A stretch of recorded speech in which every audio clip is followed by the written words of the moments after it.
آج کا ہمارا لیکچر الفاظ و تراکیب یا تراکیب لفظی پر ہے۔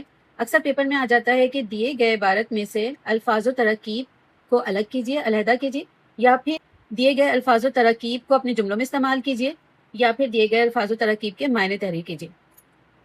سب سے پہلے ہم دیکھ لیتے ہیں کہ الفاظ و تراکیب کی تعریف کیا ہے۔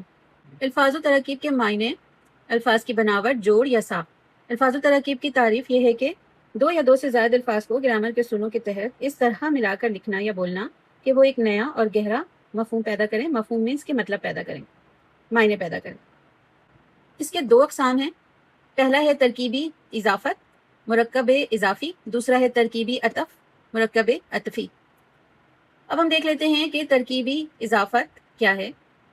ترکیبی اضافت، مرکب اضافی، اس میں دو الفاظ کو زیر، حمزہ یا کاف کے کی کے ذریعے جوڑا جاتا ہے، جیسے کہ آتش فشاں، زیر کے ذریعے جوڑا گیا اس کو۔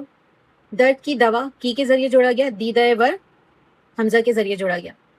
آتش محبت، محبت کی شدت، شدید اور جذباتی کیفیت، محبت کی وہ کیفیت جو دل کو تڑپا دے۔ درد کی دوا کے معنی ہیں تکلیف کا مداوا، غم خواری کرنا، مصیبت کا حل ہونا۔ دیدہ ور کے معنی ہیں، دیدہ کے معنی ہیں نظر، اور ور کے معنی ہیں رکھنے والا، نظر رکھنے والا۔ ترکیبی عطف، مرکب عطفی، اس میں دو الفاظ کو واو یا اور کا استعمال کر کے جوڑا جاتا ہے، جیسے لیل و نہار، شمس و قمر، رنگ و بو۔ لیل و نہار کے معنی ہیں رات اور دن، شمس و قمر کے معنی ہیں چاند اور سورج، رنگ و بو کے معنی ہیں رنگ اور خوشبو۔